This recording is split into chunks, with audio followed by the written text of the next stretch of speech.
Kisah para sahabat Nabi. Abdurrahman bin Auf, sahabat bertangan emas.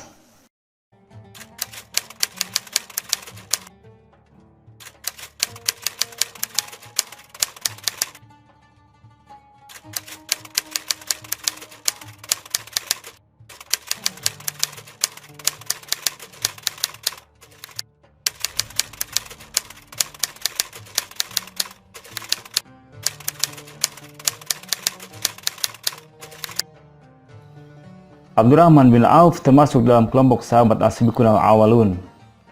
Ia memeluk Islam pada hari-hari pertama Islam didakwahkan sebelum Rasulullah masuk Darul Arqam, yakni melalui perantaraan Abu Bakar As-Siddiq, tepatnya 2 hari setelah Abu Bakar masuk Islam. Ia juga termasuk dari 10 sahabat yang dijamin masuk surga. 9 orang lainnya adalah 4 khalifah Khulafaur Rasyidin, yaitu Abu Bakar As-Siddiq, Umar bin Khattab, Utsman bin Affan, dan Ali bin Abi Thalib. Kemudian Abu Ubaidah bin Jarrah, Sa'ad bin Abi Waqqas, Sa'id bin Zaid, Talha bin Ubaidillah, dan Zubair bin Awam radhiyallahu anhum. Nama lengkapnya adalah Abdurrahman bin Auf bin Abi Auf bin Abdul Haris bin Zahrah bin Kilab bin Al-Quraish Az-Zuhri. Dia dilahirkan kira-kira 10 tahun setelah tahun gajah. Nama panggilannya Abu Muhammad. Ibunya bernama Syafa, sedangkan namanya pada masa jahiliyah adalah Abdul Amru atau Abdul Ka'bah.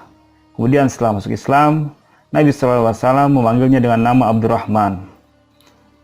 Abdurrahman bin Auf termasuk salah seorang dari anggota Syura yang berjumlah 6 orang dan satu-satunya yang pernah mengeluarkan fatwa di Madinah, sedangkan Rasulullah masih hidup di antara mereka. Dia melakukan 2 kali hijrah. Atas perintah Nabi, dia bersama sejumlah muslimin hijrah ke Habasyah atau Ethiopia. Sebelum hijrah Nabi, ia kembali ke Mekah dan bersama kaum muslimin hijrah ke Madinah. Abdurrahman bin Auf juga mengalami siksaan dalam perjuangan fisabilillah sebagaimana kaum muslimin utama lainnya, tetapi tetap bersikap sabar dan jujur.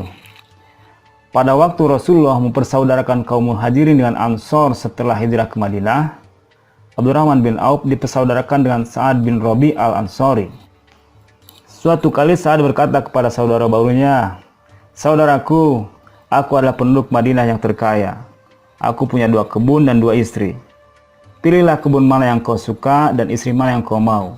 Aku akan melepasnya agar bisa menjadi kebunmu dan istrimu." Abdurrahman bin Auf menolak dengan halus, "Allah memberkati harta dan keluargamu, tapi tunjukkan saja padaku di mana letak pasar." Abdurrahman bin Auf berdagang di pasar Madinah. Dalam waktu yang relatif singkat, dia sudah bisa memetik keuntungan dan bisa menabungnya sebagian.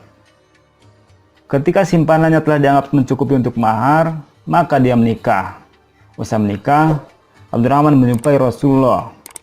Rasulullah telah mencium wewangiannya yang semerbak sehingga beliau bertanya, "Hai Abdurrahman, apakah engkau menikah?" Dia menjawab, "Benar ya Rasulullah." "Berapa maharmu?" tanya Rasulullah lagi. "Emas sebesar biji kurma." Rasulullah lalu bersabda, "Adakanlah pesta perkawinan, meskipun dengan seekor kambing saja." Berkat Abdurrahman, berkat doa Nabi, maka udinya datang kepadaku. Sampai-sampai kalau aku mengangkat batu, rasanya aku dapati di bawahnya emas atau perak. Abdurrahman selalu hadir dalam semua perang bersama Nabi SAW. Sewaktu perang Badar, Abdurrahman berjuang sepenuh jiwa. Dia berhasil menewaskan musuh Allah Umair bin Utsman bin Ka'ab At-Taimi.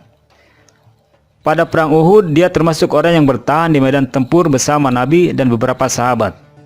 Pada perang ini, dia mengalami banyak luka yang sebagiannya menyebabkan dia pincang. Selain dalam Ghazwah, dia juga dikirim dalam syariah. Pada saat syariah di daerah Dumah al-Jandal, pihak lawan menerima Islam dengan baik. Maka syariah ini berakhir tanpa pertikaian. Syariah ini terkenal juga dengan syariah Abdurrahman bin Auf. Namun jihad Abdurrahman bin Auf dengan jiwanya belum seberapa dibanding dengan jihad hartanya. Suatu kali Rasulullah hendak mengirim satu pasukan. Beliau berdiri di antara sahabat-sahabatnya seraya bersabda, "Bersedekahlah, sebab aku ingin mengirim pasukan." Mendengar itu Abdurrahman bin Auf bergegas pulang. Sebentar kemudian kembali lagi. Katanya, "Ya Rasulullah, aku punya 4.000 dirham. Separuh kupinjamkan kepada Allah, dan separuhnya lagi kutinggalkan untuk keluargaku." Maka Rasulullah berdoa, "Allah memberkati yang kau berikan, dan Allah memberkati yang kau simpan." Menjelang perang Tabuk, perang terakhir dalam kehidupan Rasulullah, biaya perang yang dibutuhkan tidak sedikit, mengingat pasukan sangat besar jumlahnya. Padahal Madinah waktu itu sedang paceklik. Jarak yang hendak ditempuh cukup jauh, sedangkan perbekalan dan kendaraan yang tersedia hanya sedikit. Bahkan beberapa orang menangis sedih karena ditolak keikutsertaannya oleh Rasulullah berhubung kurangnya sarana transportasi. Mereka itu kemudian dijuluki Al-Bakaun, yang artinya orang-orang yang menangis. Dan pasukannya disebut pasukan Usro, yang artinya pasukan petaka. Rasulullah menghimbau kepada sahabat-sahabatnya supaya berinfak demi jihad fi sabilillah dengan balasan pahala di sisi Allah. Kaum muslimin segera memenuhi himbauan tersebut, dan pelopornya tentu saja Abdurrahman bin Auf. Abdurrahman bin Auf menyedekahkan seluruh hartanya yang berjumlah sekitar 200 uqiyah atau 8.000 dirham. Umar bin Khattab mengadukan sikap Abdurrahman bin Auf kepada Nabi SAW karena tidak menyisakan apapun untuk keluarganya, sedangkan ia sendiri menyedekahkan separuh hartanya sebanyak 100 uqiyah, separuhnya lagi ditinggalkan untuk keperluan keluarganya. "Ya Rasulullah, kurasa Abdurrahman bin Auf menyengsarakan keluarganya, dan ini termasuk dosa, sebab dia tidak meninggalkan untuk mereka sesuatu sedikit pun." Rasulullah bertanya kepada Abdurrahman, "Apakah engkau telah menyisakan sesuatu untuk keluargamu?" "Sudah," jawabnya. "Yang kutinggalkan jauh lebih banyak daripada yang kuinfakkan." "Apa itu dan berapa?" tanya Nabi SAW. "Yaitu rezeki kebaikan dan pahala yang dijanjikan oleh Allah dan Rasulullah." Rasulullah SAW membenarkan sikapnya dan menerima alasan tersebut. Akhirnya pasukan pun berangkat ke Tabuk. Di sana Allah memberi karunia besar kepada Abdurrahman bin Auf, berupa sesuatu yang tidak diberikannya kepada manusia lain. Saat itu telah masuk waktu sholat, tetapi Rasulullah mendadak menghilang. Imam sholat akhirnya dipegang oleh Abdurrahman bin Auf. Ketika rakaat pertama hampir selesai, Rasulullah datang, kemudian ikut sholat sebagai makmum. Adakah karunia yang lebih besar daripada seseorang yang menjadi imam sholat atas imam para nabi dan mursalin? Sepeninggal Nabi SAW, Abdurrahman bin Auf hadir dalam peristiwa Sakifah. Dia juga hadir dalam sebagian peristiwa lain, dan terkadang dia diberi tugas dan wewenang tertentu. Dari semua peran ini, pengaruh terpenting Abdurrahman bin Auf pasca Nabi wafat adalah menjadi anggota Syuro 6 orang setelah Khalifah Umar bin Khattab meninggal. Tugas terpentingnya yaitu mengangkat Utsman bin Affan sebagai khalifah kaum muslimin. Abdurrahman bin Auf juga bertugas mengurusi para ummahatul mukminin, yaitu para istri-istri Nabi. Dialah yang mengurus kebutuhan mereka, menyertai mereka, juga berhaji bersama mereka. Dibuatkanlah pelangkan untuk para istri Nabi SAW, kemudian menurunkan mereka di tempat-tempat yang mereka sukai. Itulah kebanggaan bagi Abdurrahman bin Auf, kepercayaan dari ummahatul mukminin. Termasuk bukti kedermawanan Abdurrahman bin Auf kepada muslimin dan ummahatul mukminin adalah ketika dia menjual tanahnya seharga 40.000 dinar. Uang hasil penjualan tersebut dibagi-bagikan kepada Bani Zuhroh, fakir miskin, muhajirin, dan istri-istri Nabi. Begitu menerima bagian harta itu, Ummul Mukminin Aisyah radhiyallahu anha bertanya, "Siapa yang mengirim uang ini?" Dijawab, "Abdurrahman bin Auf." Maka Aisyah berkata, "Sesungguhnya Rasulullah SAW telah bersabda, tidak ada yang menaruh simpati kepada kalian kecuali dia termasuk orang-orang yang sabar. Semoga Allah Azza wa Jalla memberi minum kepada Abdurrahman bin Auf dengan minuman surga." Abdurrahman bin Auf termasuk sahabat yang selalu berhasil dalam perniagaannya, sehingga hartanya selalu berlimpah. Apapun bidang usaha yang ditekuninya selalu memberikan keuntungan, sehingga ia sempat takjub atas dirinya sendiri dan berkata, "Sungguh mengherankan diriku ini. Seandainya aku mengangkat batu, tentulah kutemukan emas dan perak di bawahnya." Doa Rasulullah bagi Abdurrahman bin Auf telah terbukti. Allah memberkati dan menaunginya selama hidup. Dia merupakan sahabat yang paling kaya, paling banyak hartanya, Dagangannya kian hari kian bertambah saja. Unta-unta kafilahnya pulang pergi dari dan ke Madinah, mengangkut gandum, tepung, minyak, pakaian, peralatan, wewangian, dan barang-barang kebutuhan masyarakat lainnya. Namun kekayaannya yang melimpah tidak menjadikannya takabur. Orang yang belum pernah mengenalnya, bila bertemu untuk pertama kali, mereka tidak akan bisa membedakan antara dirinya sebagai tuan dan pelayan atau pegawainya, karena kesederhanaan penampilannya. Pernah ia dipusingkan dengan harta yang begitu berlimpah, sehingga ia begitu gelisah dan tidak bisa tidur. Istrinya yang bijak dan penuh keimanan memberikan saran yang bisa menenteramkan hatinya.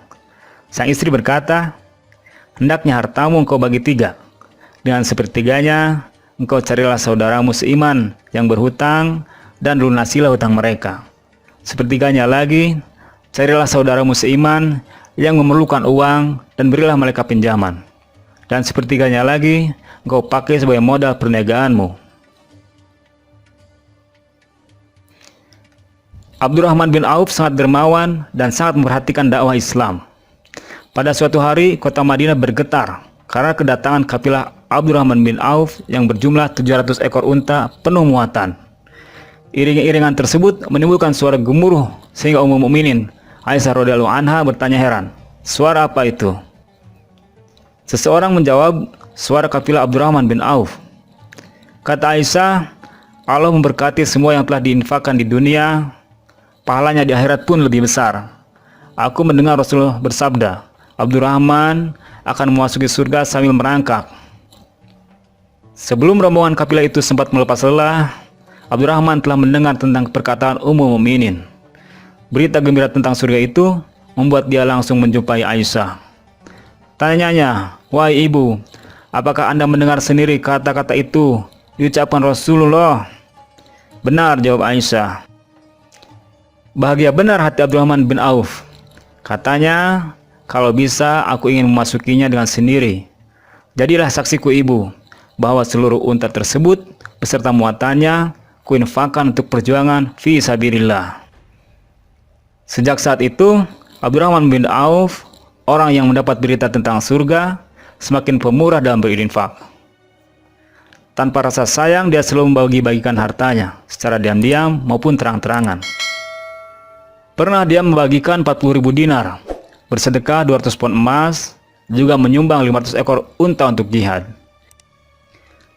Ja'far bin Burqan mengatakan, "Telah sampai kabar kepadaku bahwa Abdurrahman bin Auf telah memerdekakan 3.000 orang budak." Imam Bukhari menyebutkan dalam kitab tarikhnya bahwa Abdurrahman bin Auf pernah memberikan wasiat untuk semua sahabat yang mengikuti perang Badar diberi 400 dinar, dan jumlah mereka ketika itu 100 orang. Dia mewasiatkan juga kepada setiap istri Nabi SAW sejumlah harta, sampai-sampai mereka mendoakannya, semoga Allah memberinya minum air salsabil, mata air yang terdapat di surga. Untuk ahli warisnya sendiri, dia mewariskan harta yang tak terhitung. Ada setidaknya 1.000 ekor unta, 100 kuda, dan 300 domba. Istrinya yang 4 orang masing-masing mendapat bagian 80.000 dinar, belum lagi emas perak yang ditinggalkannya.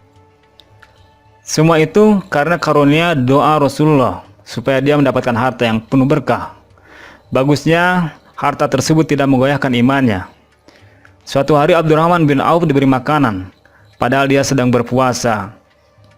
Ia mengatakan, "Mus'ab bin Umair telah terbunuh, padahal dia lebih baik dariku.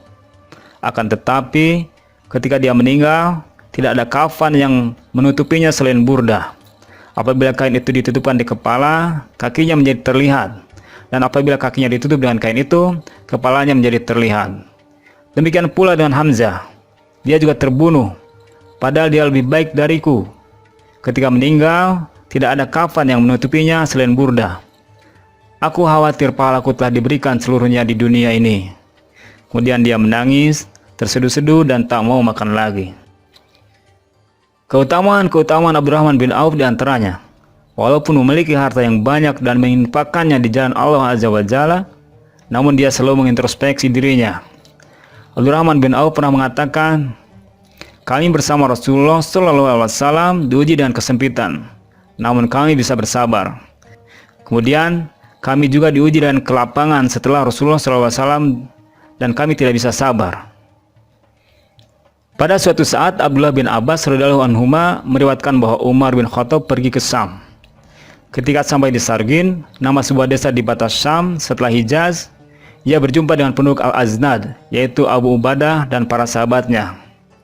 Mereka memberitahu bahwa wabah penyakit telah berjangkit di Syam. Umar berkata, "Panggilkan aku para muhajirin yang awal berhijrah." Aku pun memanggil mereka. Umar memberitahu dan meminta pendapat mereka tentang wabah tersebut. Kemudian mereka berselisih. Sebagian mengatakan, "Engkau telah keluar untuk suatu tujuan. Menurut pendapat kami, engkau jangan mundur." Sedangkan sebagian lain mengatakan, "Engkau bersama banyak orang dan bersama para sahabat Rasulullah SAW. Maka kami berpendapat agar tidak membiarkan mereka terkena wabah." Umar berkata lagi, "Panggilkan para Ansor untukku." Aku pun memanggil mereka. Kemudian Umar radhiyallahu anhu meminta pendapat kepada mereka, dan mereka sama dengan pendapat para kaum muhajirin, yaitu mereka juga berbeda pendapat. Lalu Umar radhiyallahu anhu berkata, "Panggilkan orang-orang tua Quraisy dari orang-orang yang hijrah ketika Fatu Mekah yang berada di sini." Aku pun memanggil mereka dan tidak ada seorang pun yang berselisih. Mereka mengatakan, "Pendapat kami, sebaiknya kau membawa kembali orang-orang dan tidak membiarkan mereka terkena wabah." Kemudian Umar berkata kepada orang-orang, "Sebaiknya kita kembali," dan mereka pun setuju dengannya. Abu Ubaidah bin Jarrah mengatakan, "Apa kita berusaha berlari dari takdir Allah Azza wa Jalla?" Umar radhiyallahu anhu menjawab, "Seandainya selainmu mengucapkan hal itu, wahai Abu Ubaidah, ya, kami berlari dari takdir Allah Azza wa Jalla menuju takdir Allah Azza wa Jalla yang lain." Kemudian datanglah Abdurrahman bin Auf dan mengatakan, "Dalam hal ini aku memiliki ilmunya. Aku mendengar Rasulullah SAW bersabda, 'Jika kalian mendengar ada wabah di suatu negeri, maka janganlah kalian mendatanginya. Dan apabila wabah terjadi di suatu negeri dan kalian berada di dalamnya, maka janganlah kalian keluar darinya.'" Hadis riwayat Bukhari nomor 5398. Abdurrahman bin Auf meninggal dunia pada tahun 32 Hijriah. Dia berumur 72 tahun dan dia dikubur di pemakaman Baqi. Jenazah Abdurrahman bin Auf diangkat oleh paman Rasulullah, yaitu Sa'ad bin Abi Waqqas. Disolatkan oleh Amirul Mukminin Utsman bin Affan dan diantarkan oleh Ali bin Abi Thalib. Ali berkata, "Anda telah mendapatkan kemurnian dan mendahului kepalsuan, wahai Ibnu Auf. Allah telah merahmati Anda." Demikian selintas kisah tentang seorang sahabat Nabi SAW yang sangat kaya, seorang konglomerat pada zamannya, namun amat sangat dermawan. Semoga menjadi tauladan bagi kita semua. Wallahu a'lam.